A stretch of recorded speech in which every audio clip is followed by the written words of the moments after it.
Welcome back to another episode of NASCAR Fantasy Fastlane. I'm your host, Steve Letarte. On the couch today, special guest. We're going to get to him in a minute. Twitterless Russell. Thank you. Showed up. T-shirt. Casual. Yeah, Racing Insights. Rocking my brain. Oh, boy. We got my man at the end. RJ, how'd the off weekend go? Let's just ask. How were the Phillies? They've lost 5 out of 6. It's Oh, not I a good knew time. he was not a good time. They got a tough contract to pay off if they're losing that much.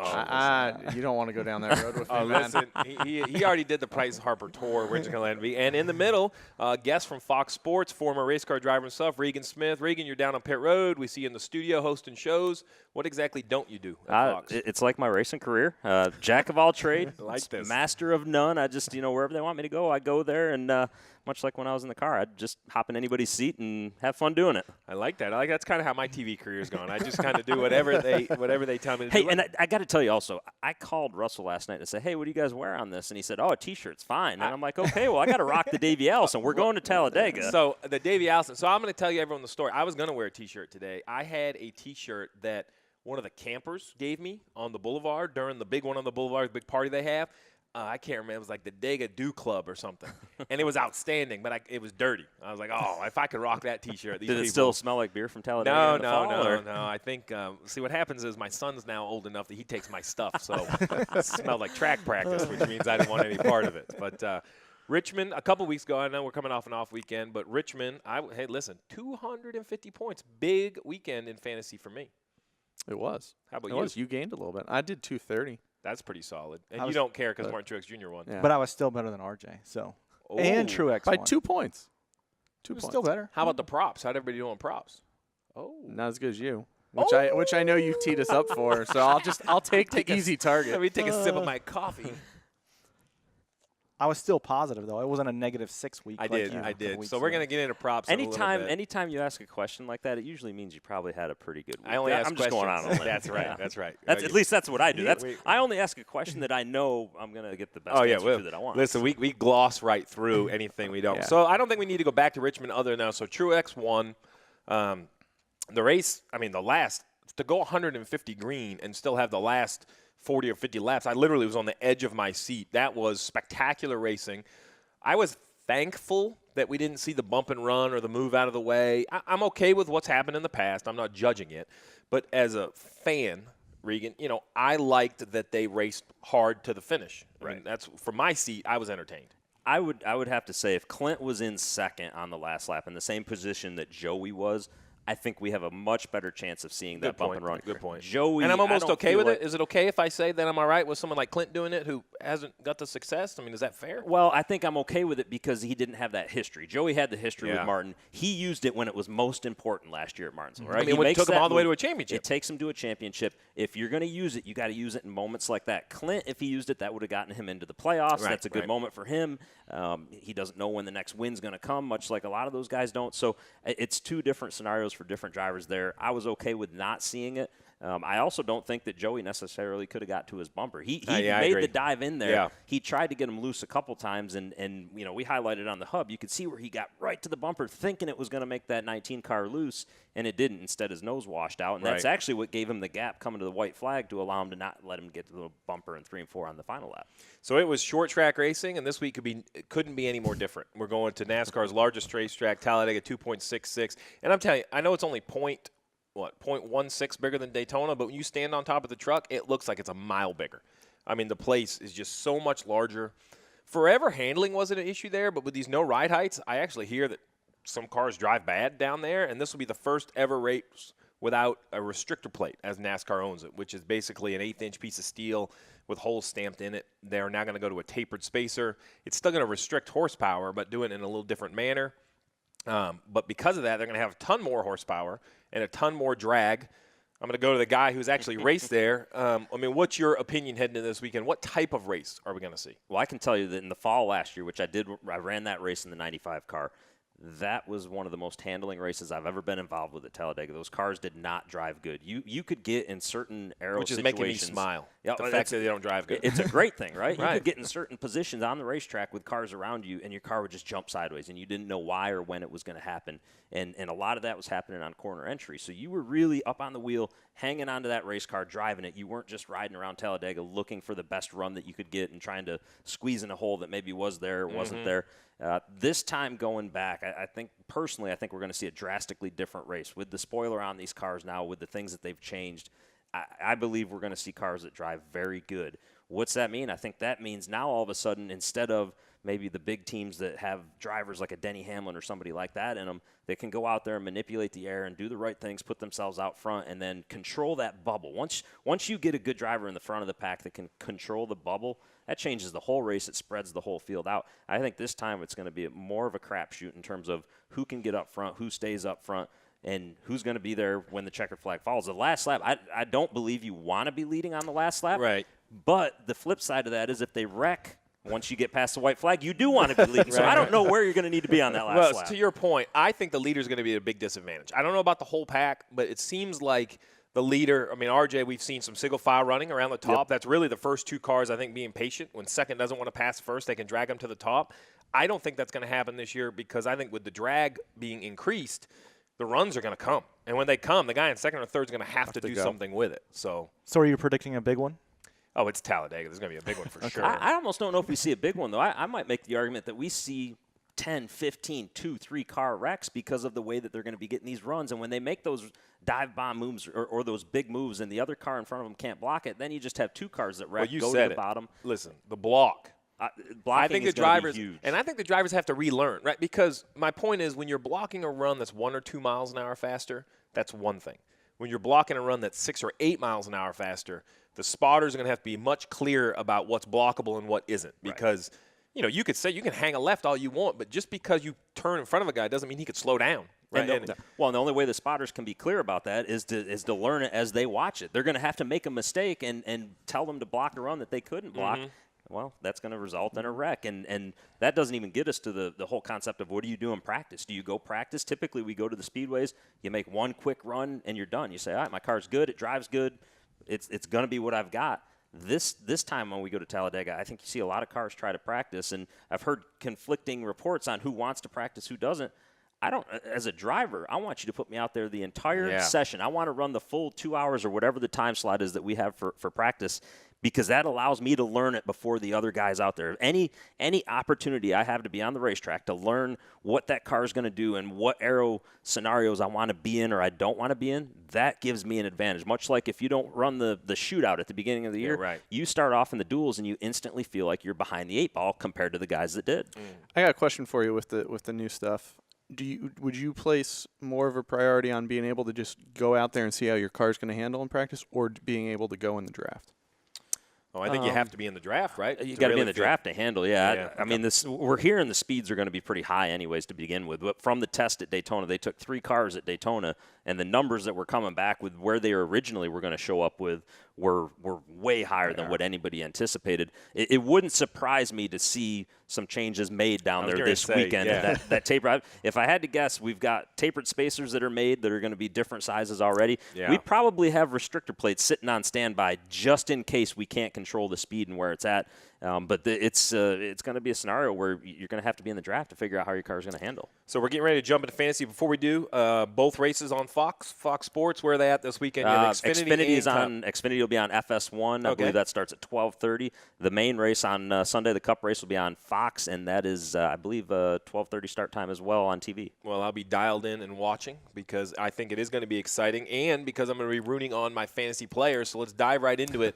How about strategy to start? Before we get into the names, Bristol, the road courses, Talladega, there is these certain races that are standouts, right? They don't fit in the meat of the schedule. I think it's hard to kind of make something of the numbers. So I am going completely off the grid this weekend. It's going to be a complete save. There'll be no Kyle Busch. There'll be no Logano or Brad. Even as good as they are, I won't have them because I can't afford the wrecks. I can't afford the starts. So that's my strategy. How about you, Twitterless? What do you think, Russell? Unfortunately, I'm with you on this one. Unfortunately, you agree with me. Then Yep. one of us is definitely wrong. Wow. I would love to be the contrarian, but to me, there's a list of like 7 or 8 guys I'm just not touching, and it has nothing to do with their Talladega numbers. It has everything to do with maximizing their uses down the line. Well, so, the fan at home, though, they may have a difference of opinion. So let's start with the big guys, right? And I think you have to start, how can you avoid Kyle Busch? What a year he's having so far. You have raced with these guys on the racetrack. When you think of Kyle Busch and Talladega, I mean, he's so good anywhere else. Can you make an argument that he should be in your lineup for Talladega? I have a hard time making that argument. And my reason for it is because Kyle seems like he finds the bad spots at Talladega. And that's not a knock on him or his talent. That's just a matter of where he ends up in the pack. And I saw something the other day and I believe he put it out in one of their press releases where he said, you know what, I don't make the moves quite as aggressively as a guy like Denny Hamlin does. And because of that, I end up in the wrong spot in the pack and in the field when I need to be. Yeah, we had good speed at Daytona. Well, throw Daytona out the window. Because that car means nothing for what we're doing this weekend. So I think it's a difficult weekend to have Kyle Busch in your lineup, much like you guys were saying with a lot of the big names. Numbers would actually agree. I mean, not only do Totally I think you agree. should start, not only do I think you should avoid Kyle Busch to save the start, but even if you didn't have start issues, the numbers alone say he's not your guy. Yeah, he has 1 win at Talladega back in 2008. And since then, 2008. Were you born in 2008? I had hair back then. Oh, holy sure about smokes. that? That's Yes, a long okay, time ago. positive about that. Just That's checking. a long time. All right, well, then I think that's a quick check off for Kyle Busch. Let's continue in the Joe Gibbs Racing camp. How about, do you ever say avoid Martin Truex Jr.? Because I am avoiding Truex Jr. This is a really bad track for him. I never thought that. He's I not hate to saying say- avoid, though. Uh-oh. He's not saying it. Man. So the only thing that makes me want to start him is, so he was 0 for 80 at short tracks going into Richmond, right? Mm-hmm. He won there.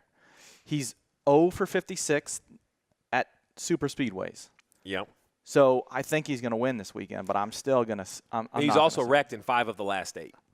And he was also Or didn't super finish. close to winning at Richmond multiple times before. He's going to win this weekend. We'll see. I can't. When I think of No Martin way. Truex at the speedways now, the only thing that comes to my mind, and this is probably not a good thing in terms of racing, is a gigantic saw out on pit road that Blake Harris was holding. That's not a good thing. What he does on the track doesn't come to mind. it's It's a that saw. saw is the first thing I think of. That saw was awesome. That saw was saw is awesome, a and struggle. we saw a rule rope Oh, after boy. that for years to come. But I think he's a tough play this weekend. I don't like him at Talladega. I'm avoiding Truex because of what happened at Richmond. The fact that he finally got to victory lane tells me that maybe they're starting to warm up to the Joe Gibbs thing. So I think I'm going to need him through the summer. I mean, we haven't even talked about the 1.5 miles coming up, so I'm going to save him for that reason. Well, let's just round out the whole Joe Gibbs camp. Denny Hamlin, Erik Jones. Talk about both of them. I really think Denny Hamlin, numbers-wise, would be a consideration for a start. I have to actually look and see where I am on my – I've used him already. I only have 7 uses left. That's going to be a decision maker to me. I could argue Denny Hamlin, though. You mentioned it. He's aggressive change. I think the race is going to race differently. Can he adapt? So Denny Hamlin is a question mark. Erik Jones, I'm going to have Erik Jones in. He's going to be a cornerstone of my lineup. I have uses available. We do the math all the time, right? You need 13 guys, right? 13 guys that run the regular season. I like Erik Jones. I think that he, A, has some great teammates. B, Toyota has been very organized working together. So Erik Jones is a must start for me. Denny Hamlin, I don't know what I'm going to wait and see on. Practice isn't going to tell me anything. I guess I'm going to wait and see what kind of mood I am in on Sunday morning is the only thing I can attribute it to. Erik Jones, when I look at him and I think back, okay, he won at Daytona last year. Gets his only career win there. 3rd place this year in the 500, and that was a very tough 3rd place. He went through a lot in that race to get there and get that result. He's shown that he can find his way to the front. So I think that's important. If you've shown you can find your way to the front and still be there at the end of the races, that's going to be a key.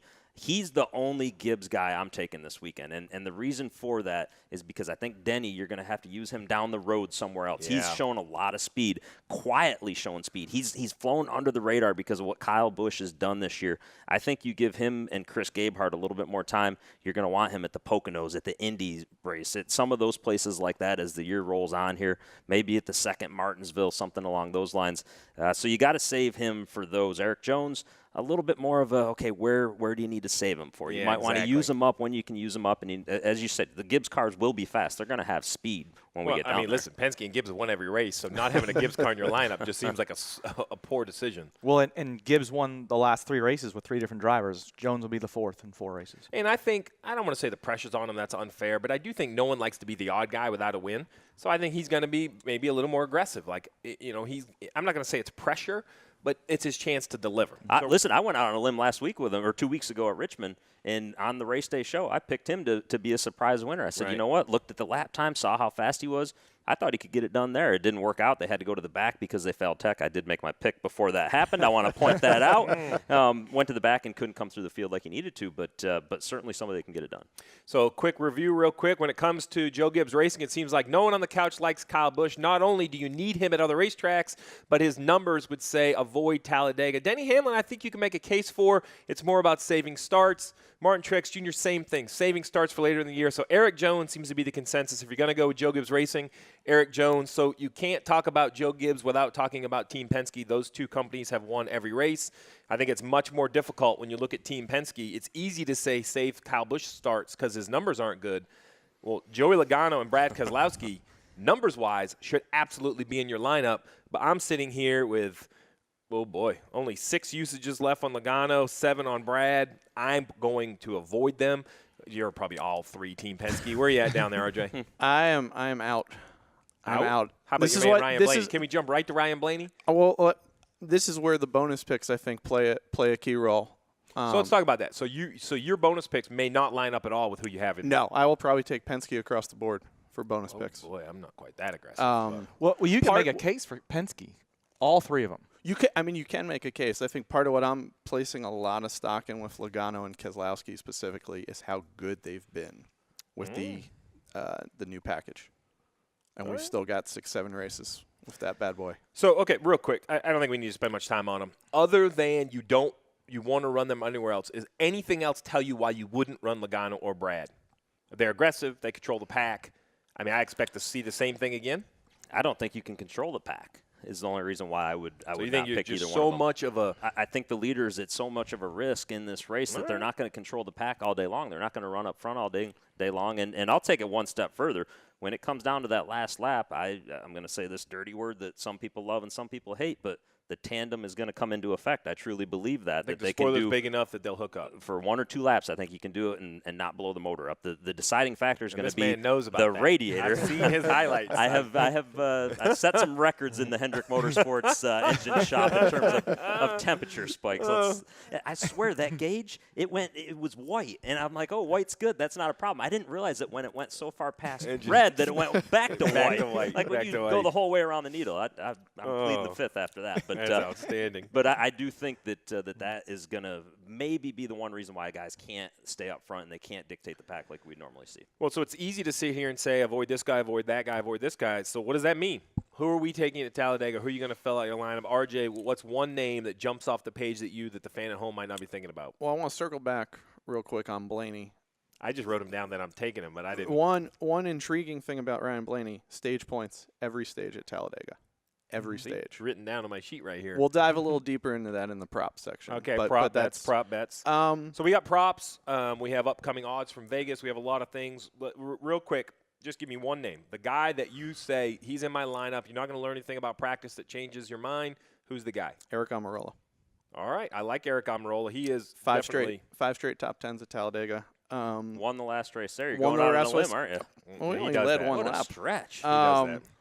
He led one lap, but he ran in 4th place the entire race. He asked for a half name. a lap ahead of everybody. He asked for a name. I'll give you Eric. I think Eric's a good choice. The biggest reason I like him is I just think, to Regan's point about Stewart Haas being up front, I just think Stewart Haas is going to be uber aggressive on the stage point.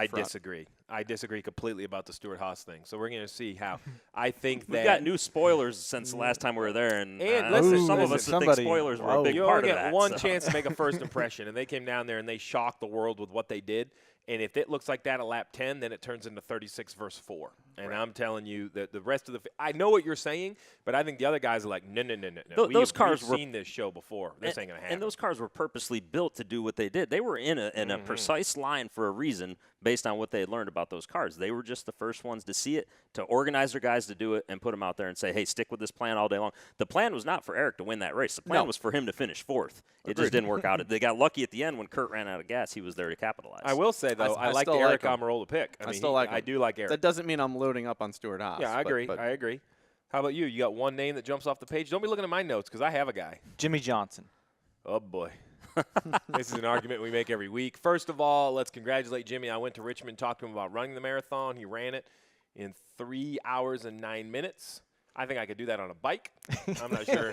Actually, when I say I'm not sure if I can do that, I'm sure I can't do that. But Are you sure you can do it on a bike? Yeah. Because I've done 26. I could do way quicker on a bike. So, okay. yeah.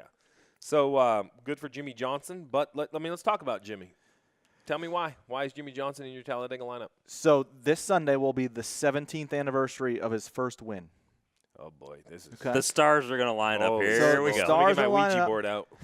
Tiger Woods won the Masters. He had a big break. They're both 43 Tiger years Woods old. won before the Masters, though. No. He won a major. Let's just. Yeah, but he won at least. If we're going to call it major versus. Listen, just give him his time. It's top 10 the last 2 plate races. okay. He won the Clash earlier this year. Mm-hmm. That's my guy. I'm not going to argue against him. The numbers would say he could be up there. So, listen, I think you're going to have to just make a decision on a lot of these guys. So, I have one way off the beaten path. You're looking down at my notes already? You like this guy? This is a good reason. Is it this one? Yeah. I love that one. Ty Dillon. Yep. The 13 car is in my lineup. He reminds me of the Brendan Gaughan of Speedway races. Yep. You're not going to talk about him much. And next thing you know, 5 to go, 6 to go. There he is. You're gonna be like, man, there he is. Like he's just and the number. Listen, 6th at Daytona, which tied a career best. Both of his best finishes of 6 were both on the super speedway. How about this? The chaos of Talladega. He's never been outside the top 15. Never. That's impressive. I mean, I had to look it up 3 times to make sure that was this right. stat has to be There's wrong. no way that was Joe right. got this wrong. Poor Ty. You're just being hard on Ty today. No, well, it's just so hard to be consistent It at is tough. Talladega. And listen, and I'm going to be clear because people listen to this podcast for real facts. I'm going to be absolutely clear. There's nowhere else I'm starting the 13. Right. Maybe Daytona. So no other track other than Daytona and Talladega. So that is a no-brainer pick. I think they had their big moment of the year, honestly, at Bristol when they won the stage. Nobody saw that coming. Nobody saw him. We talk about it on here. Driving Anybody around got those 10 points there? Impressive. That was awesome, yeah. But I do think, to your point, that he's a guy that he's going to end up there. No matter what, he's probably going to qualify in the back, right? But he's going to find his way to the front at the end of that race, and that'll be a good thing. Patience. I think the one trade-off with him is you're probably not going to get the stage points, but that's okay. I kind of want a guy or two that are going to be kind of running the back and making their move with 30, 20 laps. I do agree that stage points, just to remind the listener, points on fantasy are just like the race car drivers get points. You get stage points and points at the end of the race, but I'll still take a good finish. So then if that's the case, let me throw a name out here, and I don't have any stats or numbers. This is more of a field play I kind of for make me. it up as I go. But I'd look at a guy like Paul Menard. Oh, boy, he's on the list. He like is Paul. a quasi-Penske driver, right? And that, if I was picking that one guy, I'd say he is definitely going to be in my lineup because he is extremely good on the speedways. He can get you the stage points. He could possibly win both stages and find himself up there in the top 5 at the end of this race. So His only career stage win was at Talladega. And it's last year. There we go. I didn't see. I knew you had the numbers, and you backed me up on that. That's why I hey, just you know what? threw Here's that the out there. Analysts like us, we just go with the gut, Yep. and then they have the numbers. And if we don't like the numbers, we don't listen to them. We just don't talk about it. That's right. We just say, no, this is how it's going to be. No, this is how it's going to be. No, then you start your opinion with, I know the numbers disagree, but I think that's a TV professional spin right there. I know the numbers disagree, but I think this.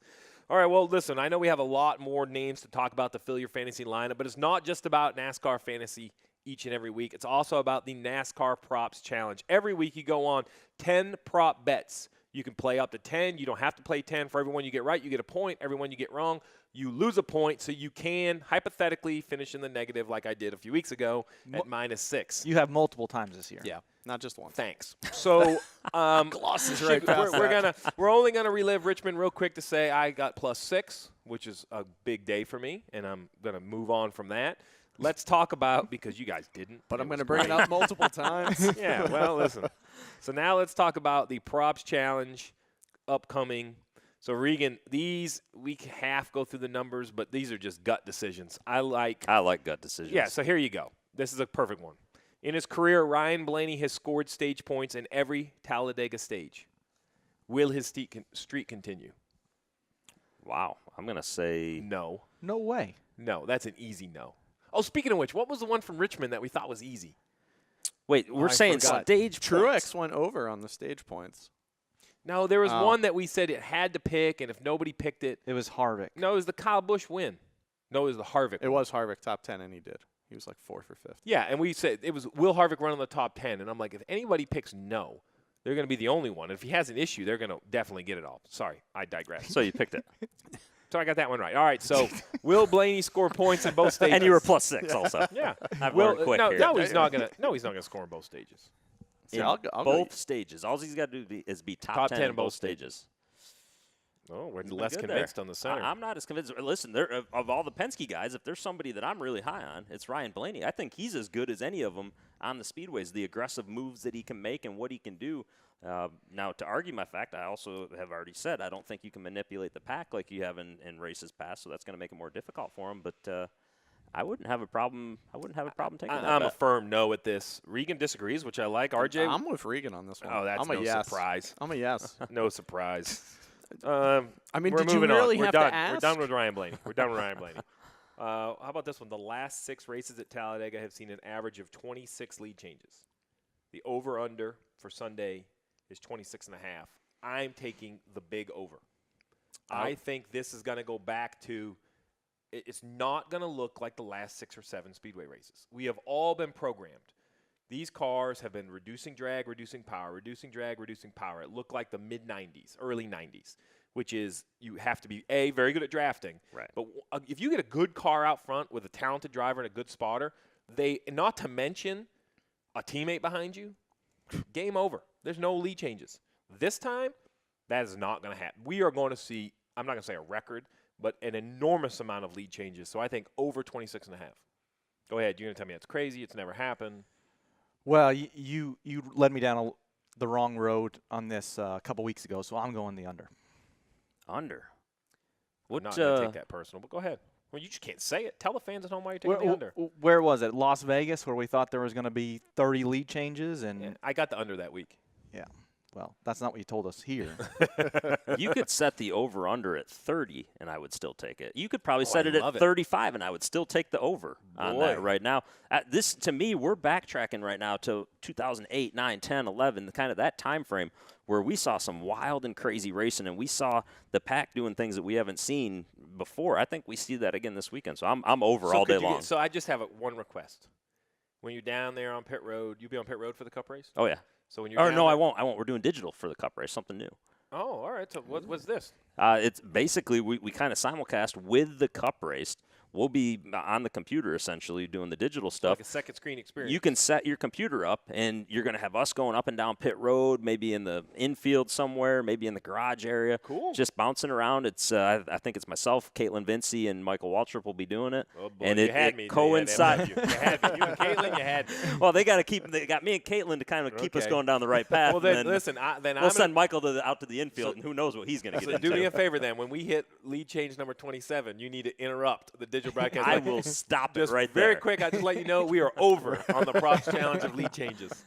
Yep, I like I that. will do All right, that. I all got you right. covered. So I hate these head-to-head ones, and this is I'm not going to play it. I'm not going to play it. And then he plays it. So there's a new tool on NASCAR.com for the head-to-head challenges too. okay. Inform me. So on the You're not on just the going to leave it there. You were just going to leave it there. What a the fantasy homepage, Okay. there's a tool where you can go and you can select 2 different drivers, and it'll give you their stats when they race against each other. I'm guessing I could use that for all my fantasy You picks. could use that for all your fantasy picks. Ooh, I like this. I'm Guess getting whose smarter. brainchild that was? Well, That was how. almost as humble. This a is almost brag. like +6 brainchild. I see where this is going. What are you going to throw out here in a second? He You got just, anything he in your just back pocket? tosses Penske, my love for Bryce Harper and Penske in my face all the Oh, time. listen, it's ridiculous. Although I'm going to tell you, Bryce Harper has some nice hair. If I had hair like that, it would be great. Yeah. Real simple. I'm not even talking What's hair. your Mine's- What's your gut tell you? Highest finisher, Chris Busch or David Regan? Oh, that's a tough one. Gut tells me David Regan. So my gut tells me David Regan is getting. Before I go to the head-to-head matchups, my gut tells me David Regan. Much like Ty Dillon, for the same reasons. Just finds his way to the front, gets it done at the end of those races. Team Penske has won 4 of the last 6. Will they win on Sunday? I'll say no on that one. I'm at no as well. I think the Joe Gibbs Team Penske domination comes to an end at Talladega. There's a new team in Victory Lane, and I predict a bow tie. I'll say no. I don't know if I'm ready to predict a bow tie yet. But, bow tie. But I'll think about that as we A go bow tie and not a big bow tie. Like a number 1 bow tie? Number 1, Ty Dillon. 42 of 24. The 42 would be happy about that. They That's my need point. something good to So that's my happen. point, right? Like how bad can the luck be? We'll get with him here in a minute. So does anybody think Team Penske? Yes, we're all kind of shading I'm a no on that one. Okay. Yeah. Over number Fords will have over or under 5.5 in the top 10. So you got to do real quick, right? So this is how we do this in my mind. Peel off 2 Stewart-Haas cars. They're in there. Yep. 2 of the 4 is going to be in there. Throw a Penske car in, you only get to 3. Throw a David Regan in there, you get to 4. I'm under. I can't get 6. I think with this format, it's going to be tough to get 6. I'd be under. I think agree with it's you there. hard to get 6. I'll take the bullets and go over. Oh, yeah, you set that line probably. I did, but I'm going. I'm going two Stewart Haas's. Wait a second. So you set the line. I didn't initially want to talk about the props when we started doing this. I was usually off to the You side. Yeah, should but be the a props plus guy- 10 we every used week to- if you set the line. We You used should to have know. somebody on the island. I don't write them all, Regan. Oh, I don't write them all. Okay, so tell me how you're going to get to 6. Let me have them. 2 Stewart Haas's, You with me? 2 Penske's. You lost me. Some combo of Stenhouse, Reagan, Newman, Menard. Gosh, Newman. I forgot about Newman. Yeah. Oh, boy. We're going to have to relive that. Newman hates speedway racing, though. He goes down there miserable. He hates the Where is place. he not miserable? But he's good there. Like, he's had luck He's there, not though. miserable. To his defense, he's not miserable, but he looks miserable. Yeah, but he legitimately hates speedway racing. Like, he goes down there and he's already just – I have a hard time picking guys that when they go to the speedway races, they instantly say, I don't want to be here. I'm just here because it's on the schedule type deal. And not that he says it that way, but it certainly isn't his favorite thing to go do. I'm just here so I won't get fined. So, all right, here. So let's real quick. We're going to run through a few more of these. Head-to-head, who'll score more points. Not who will finish ahead of one another, but score more points. Brad Keselowski, Joey Logano. So I'm going to take whoever out-qualifies the other. I'm literally going to take whoever qualifies in front of the other one because there's nothing other than a coin flip, and that's It is a gonna coin decide flip. it. You know what? I started to say Brad K, but now that I think about it for a second, think about the spotters. That's the only thing I'll say there. Think TJ about the Majors, spotters. Joey They're going to Logano. play a big factor in this. TJ Majors, he could be the reason why I would take Joey over Keselowski, Brad. We had a little spotter. I'm going to blame the spotter for this. That whole lineup issue at Bristol, I think, originates with just poor communication between the spotter, crew chief, driver. I don't think it was done very well. We can digress. I had the pits on that particular one, and I was lost, and I was scanning them the whole time. So. Well, just to feel bad, so it wasn't Brad Keselowski. Yeah. He was lost because he was 3 lanes from where he was supposed to be. Well, but the driver messed up coming off pit road to begin with, so let's not forget that. You just don't blend where you want? It's not like the highway? I would love to blend where I want to. You know how many races I would have finished 5 spots better? It would have been great. I might still be cup racing if I could have done That that. ain't no joke. A lot of my strategies might have worked. Yeah. All right, we talked about the driver of the one, Kurt Busch. Great year, 6.5 stage points. So basically he has to average 2/5. No, probably 2/6, 2/7, a 2 seventh. sevenths. in a stage. 2 sevenths would do it. I'm going to say the over because I think he gets it in one stage. That's a tough one. He's been a How many little. points did we say? He has to get 6.5 stage points So he's got to get like a 4 and a 3 or something like that. or one. Like so, if he Yeah. runs second or third, I think you take over. Yeah, Kurt runs good there. He's done everything to jinxed win Kurt. at Talladega. we've Yeah. jinxed Kurt. He'll have a flat Basically, lap if you're listening right now or watching, you might as well just bench him and get rid of him because, yeah, we did just ruin it. Will Sunday's race winner start outside the top 15? So here's the struggle. I'm not going to say anything now until I see qualifying because I'll say it Wh- now. why? Outside the top 15, I would, yes, outside the top 15. No-brainer to me. So wait what's to see who- qualifying going to do for you? I want to say who's in the top 15. Top 15 is just a number until you pile off 3 Penske cars, 4 Stewart-Haas cars, 4 HMS cars, and 3 You just Gibbs said they cars. weren't going to win. Listen, just He Did he routinely not? talks out of both sides of the mouth. You know, you're making all the arguments. I have yet to hear you in the past 4 or 5 picks actually make one. You're just sitting there on your hands. So what's your pick on that? I'll say outside the top 15. Okay, we agree. Good answer. all right. Ricky Stenhouse, we're going to skip him. You guys are on your own on that. Will the race winner lead over or under 10.5 laps? You would think that would be an easy pick. I'm going to go with the over, but let me make a statement. I think the race winner leads 4 or 5 times. So my point is, I don't think they go out there and lead 20 laps. That's why it's the over. I think they lead 2 laps. And then my point is, I think the race winner will have been at the front or near the front at some point during the day to figure out what you're talking about, how it's going to draft differently and all this. And they're going to get up there and they're going to make a big mistake and get filed out. Like, oh, okay, I've learned. Now, but they're going to be good enough to recover. Right. So I think over. Or perhaps they're just lucky enough to be leading under yellow and ride around for 10. I'll go with the under. I mean, there's 188 laps that have to get split up between somebody. I'm going to go with the under, and I'm going to go on what we talked about earlier. Last lap pass. Talladega's got a penchant for it. I agree it might be a last lap pass. I will hedge that the guy that wins is going to be running towards the front, but not necessarily have led much, if at all. And I will take to the your under. point, leading is at the start-finish line. Right. I mean, overall lead changes, we're going to have that's going to be bazillion of things. 120 of water. Yeah. All right. So that basically is the props challenge. Remember, every single week it resets. Thank goodness. So if you have a bad week like I have before at -6, it goes away. Unfortunately, your +6s go away. The best fun, call some buddies, call some friends. Do it each and every week. You kind of heads up against one another, maybe bet on a cup of coffee. It's a good time around here. We enjoy the props challenge. I think it's been a great addition this year. The other great addition to the NASCAR Fantasy Fastlane podcast has been Vegas odds. Mm-hmm. And let me tell you, they have been crazy. I've been pretty good at predicting. So let's start. You have Westgate. These from Westgate again. Westgate odds. We're going with the favorite off the top of my head has got to be probably Joey Logano, and he's probably at 3-2. Correct on the favorite, wrong on the odd. They're putting a more of a long shot, like 5-1. 8-1. 8 to 1. Wow. That's the best odds. one. And he's the favorite? Him and Kez, 8-1 to open. So you're only half right.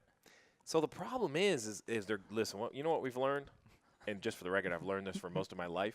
Odds makers are good. Like the over/under basketball game could be like 147, and that thing will end up at like 149, and you're like, a 3-pointer from half court at the end of the game. No one else means cares about. nothing. You're down by 20 anyways, and all of a sudden it just cost you $100. Yeah. Hypothetically, that stupid 3-pointer at the end of the Virginia first half. I digress, but that was a stupid 3-pointer that went in. When you're starting to bet the over/under on half the basketball, perhaps you have. But anyway, it's the NCAA tournament. You might as well. I think so. 8. So it's the 2 favorites are the 2 Fords out of Team Penske at 8-1. Yeah, I will also warn you. These odds are very tightly bunched. So flip it. What's the longest odd? Just start me at the bottom. The field is 40-1, and that's the longest odd. No, there's somebody longer. Okay, that's not in the field. Well, yeah, is in the field, but not considered. Yeah, they list that them has out. numbers. All right. Yeah, okay. All right, 40-1 for the field. I'd have to go through all the lists. So they probably don't have a Ty Dillon odd, right? No, he does. Okay, so go ahead. 80-1.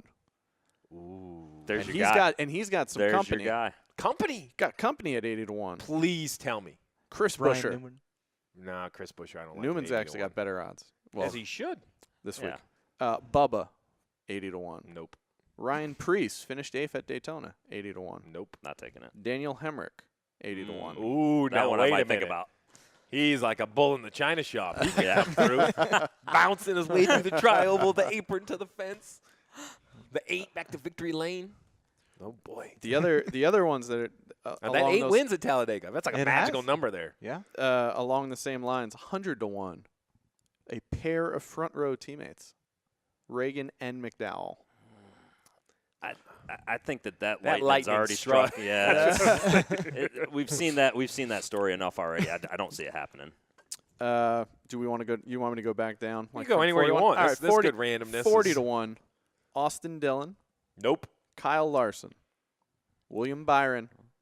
Wait for it. Ryan Newman. There he is. That's his boy. At 40 every to 1, week. if we're saying somebody in the 41 range, I like Larson or who was right after Larson? Byron. Byron. Yeah. Larson or Byron. I mean, Byron's going to have a fast race car. If he finds his way to the end of that race, then who knows what could happen. So do you think, real quick, the rule changes help a William Byron with Yes. less experience Yes. versus, say, a Ryan Newman or someone who has I think it's going to be less important to understand the draft and to manipulate the pack like we've seen in the past. And I think it hurts a guy like Denny Hamlin because you're not going to have to go up there and basically bounce from line to line. For the same reason that we said at the top of the show, the runs are going to be so big, you're not going to be able to stop some of them. Somebody comes from the outside 20 miles an hour quicker than you, you're not getting in the way of that. It'd be dumb. Those 40 to 1 odds are interesting for Larson. Yeah, and Byron, too. Where's our weekly Jimmie Johnson? It's got to be. Hold on, wait. Jimmie Johnson, probably a little bit better than that. What did we get him, like 25 to 1 or 30 to 1 this week? A little better than that. I would say 16 is where I would guess. Regan a little closer at 18 to 1 with 5. So, Regan, you haven't been on every week. So normally he's around 30. So we said if you just put $10 on him every week, would you make your money back before the end of the year? I don't think you do this year, unless he wins it at a place like Talladega. I haven't seen what I need to see out of those cars for speed. Even when we think they're starting to get better, they still don't race good. Smith, S-M-I. No. Okay. And let me point this out. How many times have we said, "Oh, Jimmy's not going to win the championship," and then he does. He makes us look like fools. Right. That's what Jimmie Johnson does. He's that good. So to your point, I don't like Jimmie at 18 to 1 versus Larson at 40 to 1. We've got some other 18 to 1s you might else like. you got? Daniel Suarez. No. Feels high. No, feels. I've been on my roof one time, and it was off the front bumper of Suarez. I'm never picking him at Speedway. Paul Menard. I don't like that even at that I don't number. like it that high. I mean, I'm picking him, right? But I don't know if I like the bet him at that. Here's the I deal. agree with that. And everyone's going to hate me, but here's the deal. Winning a stage is one thing.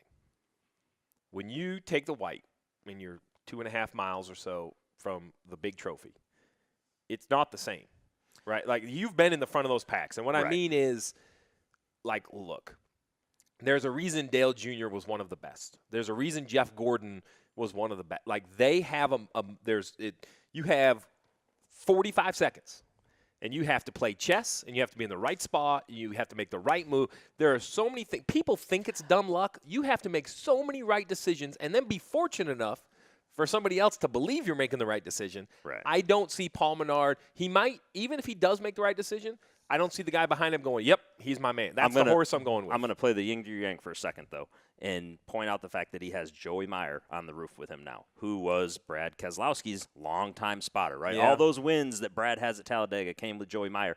Joey can help him make those moves ahead of time to where the wrong move might become the right move when you do that. Now, I'm still not picking him at 18 to 1. Let me throw that out there. But that is the one thing I would say. Give me And a number. he's been up Where front. would you need him? What would you need to get? 30 to 1? 40 to 1? I He'd think have to be Kyle Larson. I'd rather be 30 to 40 to 1, Yeah, somewhere right. in that range. Yeah. I mean, right now, the 40 to 1 I'd start bucket, thinking about it at 31. Yeah, the 40 to 1 bucket seems like the bucket I would be in. Well, let's clean up the 18 to 1, and then we'll circle back to the. But 30. wait, there's more. There is more. Oh, boy. Martin Truex Jr. 18 to 1. Nope. He's 0 for 56. Russell just ran to the phone right now. We'll see in a little bit. Go place Denny your Hamlin? place your bet. Where's Denny Hamlin? Kurt Busch 18 to 1. Nah, I'd take Larson at 40 to 1. Stenhouse 18 to 1. No, that lightning is struck as well. You asked about Denny. We've got a bucket of 4 at 10 to 1. No, don't even have to tell me at 10 to 1. I wouldn't take anybody at 10 to 1 Well, at for a the folks speedway. at home, we're just going to tell them who Okay. they are. Harvick, Boyer, Hamlin, Kyle Busch. Yeah. All right. 14 to 1. Almirola, Blaney, Chase Elliott. Nah. They all could win, but 14 to 1. Listen, I'm going to say this. I say this every week. I'm going to say it again. 18 to 1, 14 to 1. If you're in Vegas and having a good time and any of those drivers is your driver, go put $20 on it and watch the race and have a ball. But none of those look like an investment I'm going to make. You're not going to put your kid through college on any of them. And again, if this is Daytona with the old set of rules, there's some great bets in there. Yeah, I There's agree. some phenomenal bets in there.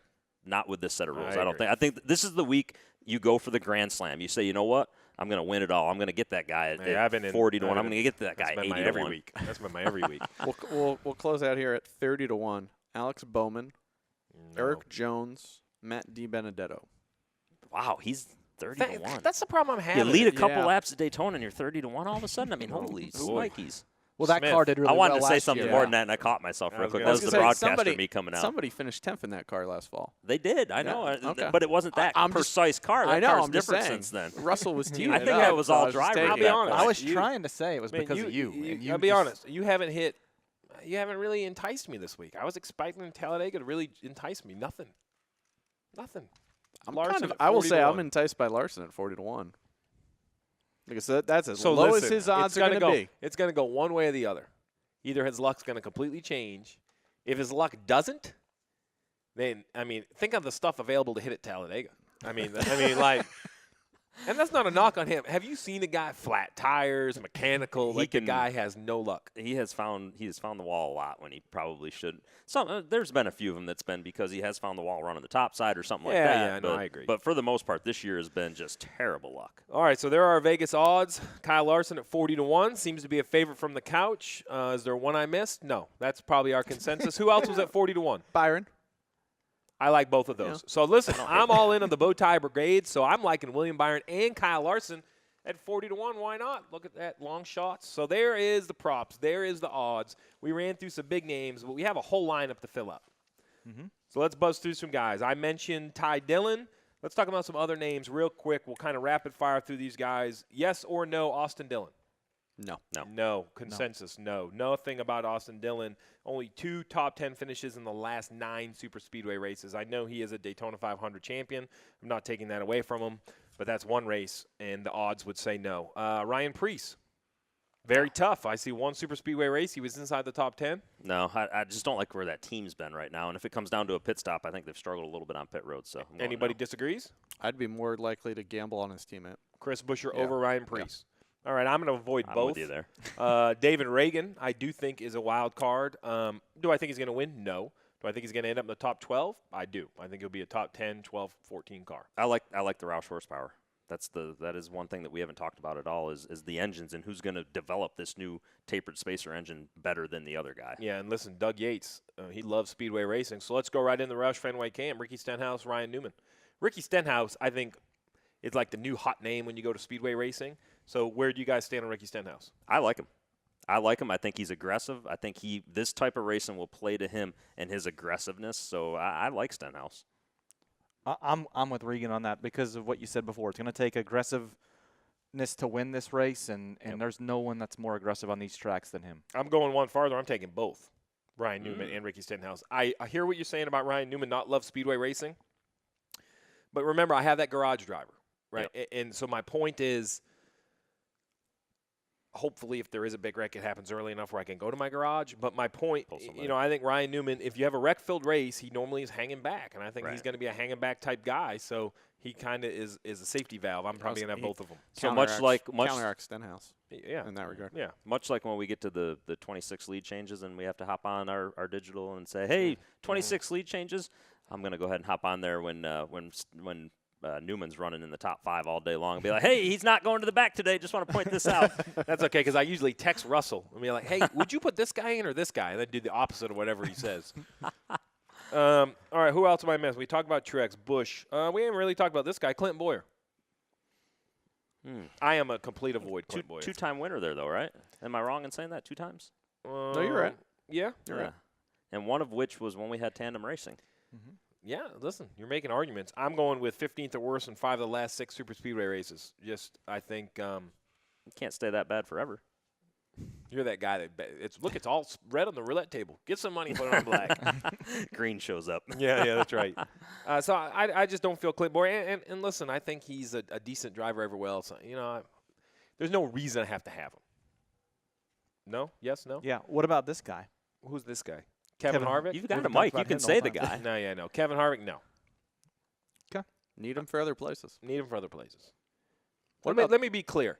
If Joey Logano wins, Brad Keselowski second, Harvick's third, Kyle Busch is fourth, and I still score 180 points with the guys I'm going to play, that's a good week in fantasy, and I'm moving on. Right? Like, I'm willing to kind of take a shot. And You're playing the long game. Yeah. You're playing the long I game. mean, you have to, I think, at this point. Now, my bets are going to be totally different. All right, you mentioned Jimmie Johnson. Let's go real quick. The 88? Take him. Yes? You're Yeah. in? Where else is he going to have a shot to go get a top 5? very, very easily. I like right this now. guy. I tell you, Bryce like this Harper in guy. the corner just stood up. If he had one of them foam number ones, the foam one was coming up. I'm with him on Bowman. I like the conviction. William Byron? I think you take all the Hendrick guys this week, except for Chase and Jimmie. So why not Chase? Because he won't run good, or because he's going to run good other Because places? Chase is going to run good other places. Like He's the where you're one at guy that's shown us that he can run good other places no matter where we think they are as a company. I like that. I like where you're at there. I just might have lost a Roush Fenway driver. Might have went down to 1. All right. I'm trying to think who else we should talk about.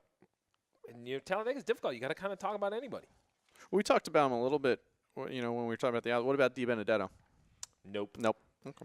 The start of the year was magical, and he had a good run.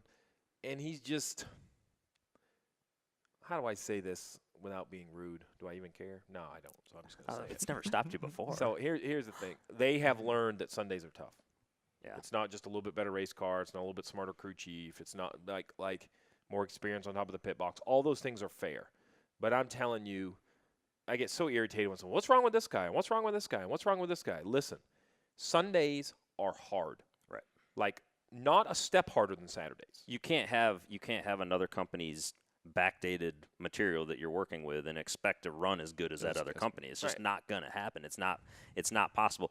I will defend him just a little bit though and say what he did at Bristol was nothing short of awesome. This past time they made a bad call. They pit, they get 4 tires, and he finishes 12th. He should have honestly finished 5th probably in that race. And do I think Matty D could run in the top 10? I do, but not enough to pick him. I think there's more. I just don't know, But isn't Talladega more of an equalizer? It is an equal. I think if you're going to use, where else are you going to use them this year? Would be my next question. You can use them at another Bristol, but I don't need to use them. To be quite honest, I have enough guys in my lineup. If I use Ty Dillon, yes, but I'm not going to take Ty Dillon and Matty D and David Regan. Like I just can't. I hope that I pick the right one of those 3. I mean, those 3 can all run up inside the top 10. I just hope I have the right one. Right. And that's kind of where I'm at. I'm going to toss another guy out because you seem to like his odds when we were talking about the odds. Daniel Hemrick. So you like them at 8 to 1. I do because Daniel Hemrick is checkers or wreckers. So I'd put a little money at 80 to 1. But if you said what's his odds of his getting a DNF, I'd give you like 3 to 1. For the same reason, listen, I like Daniel. He is a nice kid. He's never won on Saturday. And now he races on Sunday. He hasn't even won on Friday, technically, if you want to throw the trucks in there. I mean, so I'm not knocking him, right? Like, look, he's 10 times the race car driver I'll ever be, right? But do I think he's a better race car driver than Regan here on the cuts? I don't. I personally don't. Like, until he does something. I like where this show's going today. All right. I mean, keep talking, Steve. I've got the mic the rest of the show. I mean, I'm not. Listen, the reason I have the job I have is because I work for the fans, and they want my opinion. And my opinion is Daniel Hemrick is a nice guy, and he's getting better every week. But like, who you're telling me this? Who is going to win, Daniel Hemrick or David Regan, who's been there, or Paul Menard, who's at least been there at some stage finishes, right? Do I think Daniel could bounce his way through the trial and win the race? I do. Do I think he'll be in the picture? I don't. I just, Well, and you look at what his teammate Austin Dillon's done this year, and I think Austin's done very good in terms of how he stepped up his game some, and there is a spread right now between those two teams, and anytime you see a spread between two teams that come out of the same company, if that gap was narrowed up a little bit more, I'd have a little more confidence, but it's not there yet. That's not to say it won't get there as the year goes on, but it's not there right now. I only asked because you like this odds. 80 to the odds 1. are Yeah. a completely different scenario, I'm just though. asking. 80 to 1.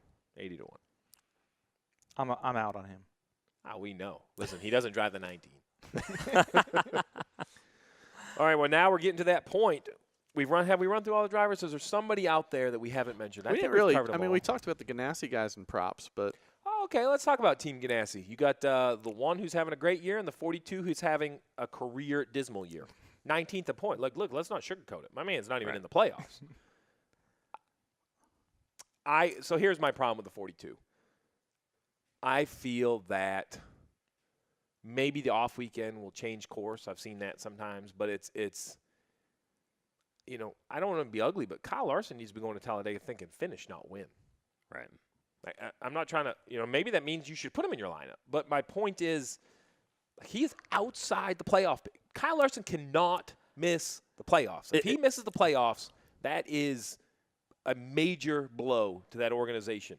I mean, he cannot miss them. If we look, through the year and we say, okay, where can Kyle win before we get the way that he's performed and the way that he's run this year right now? And I am the biggest Kyle Larson fan in the world. I think he is the most talented driver or one of the most talented drivers on that racetrack. But if we look at the schedule and we say, okay, what races can he win? Where are his opportunities going to be as this year plays out and it continues to go on? To Steve's point, I can't point any track out and say this is going to be the spot. I would have thought maybe Bristol. He didn't look that good at Bristol. Hey, listen, he struggled there, so now he the can't say rules. that later. He went winless last year. Right. With different rules. I know there was details.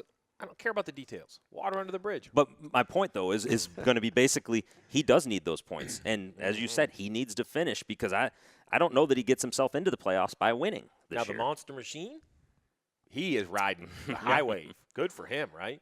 And I've read somewhere, correct me if I'm wrong, it was a one-year deal, and he went out. There was a public quote saying that there was an opportunity as an extension, or maybe him and Chip talked. Did I dream that, or did he?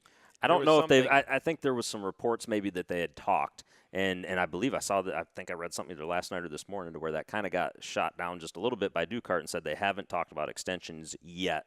The only thing they've talked about, I think they said, is Cubs baseball and something else. You know the best place to negotiate? Hey, welcome to Victory Lane. Yeah. Have you shown you my trophy? Hey, speaking of. You know where the best place to get some leverage, too, is Victory Lane. Oh, yeah, I'm telling you. That gets the ink out of the pen for sure. So, well, that's basically, I think, where we stand. But now it's the time of the day. We talked about a bunch of drivers, but at some point you have to put them all in your lineup. So today, though, we're going to talk about our lineups. We're also going to talk about our bonus picks because I think that the bonus picks are not going to match our lineups. I think let's start with our guest real quick. So give me 4 or 5 guys that after all this conversation you're going to see in your lineup. Well, I already said Paul Menard is going to be in my lineup. Yep. I think that you use him here. When I look down through the list.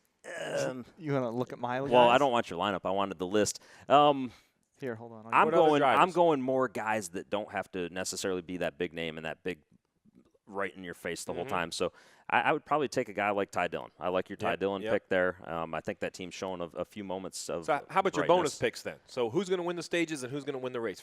You have no limit here. Just what's your gut tell Bonus picks, I'm taking the big names. Give me Keselowski or somebody like that. I want somebody that has the experience of being up front. So that's the guy I would take for my bonus picks. All right, RJ, let's have the lineup. All right, we're going to go Almirola, Kurt Busch, Menard, Stenhouse, Bowman, Ty Dillon. Dillon will be in the garage because I think he's going to. I like the Bowman pick. Because Ty's going to. I think Ty's going to be kind of like Newman. He's going to be in the back. He's going to be in the back, and then with 20 to go, you're going to be like, how the hell's this guy in 6th? All right. You're up.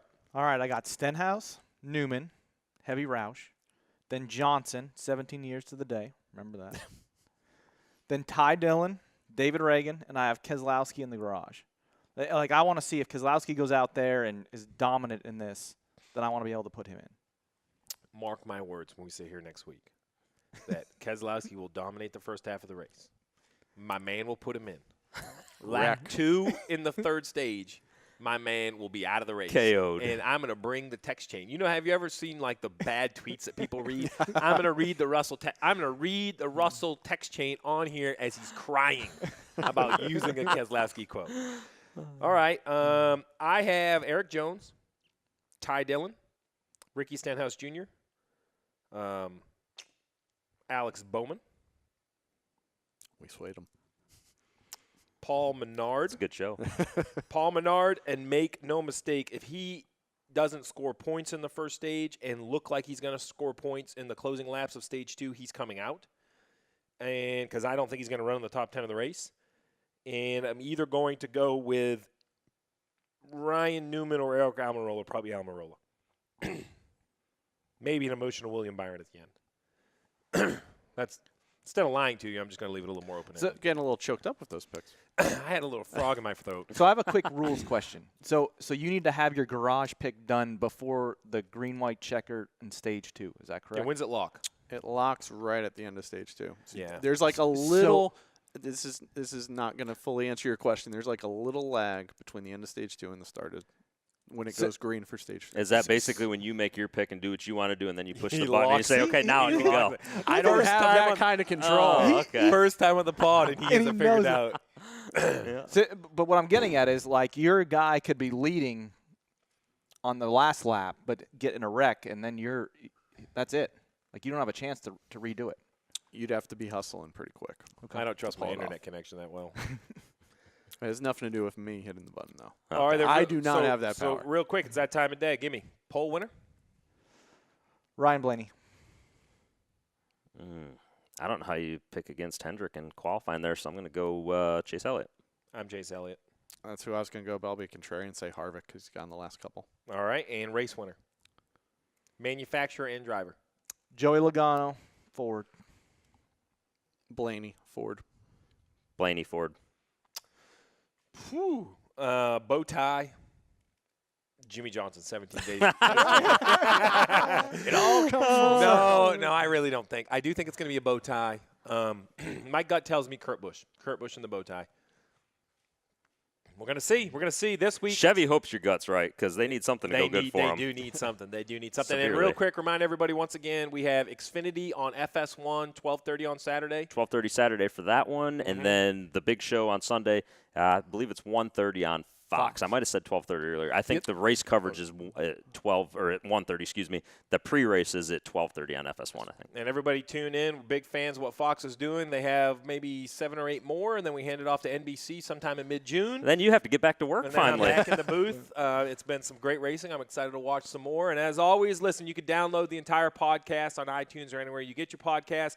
Rate, review, subscribe. Let us know what you think about it. And all weekend long, if you have questions about Talladega, I have no idea what we're going to learn in practice, but you're welcome to tweet myself. You could tweet RJ. By all means, bother Regan. He'll be at Talladega working. Let's go for it. I like it. We'll be in Talladega. I'm not sure if he's working, but Regan, thank you so much. I think you're the first official guest on the couch. Is we that have a right? T-shirt Really? for him too, right? We're going to get T-shirts, but we don't have one yet. I hope it's a Racing Insights T-shirt. These are low value, but the Davey Allison is a nice touch. Good addition. It was a good addition. Well, I appreciate it, guys. This was fun. I enjoyed it. I'll have to come back and do it again soon. All right, great. We'll tune in Talladega this week. We'll see who was right, who was wrong, and who's crying on the couch next week.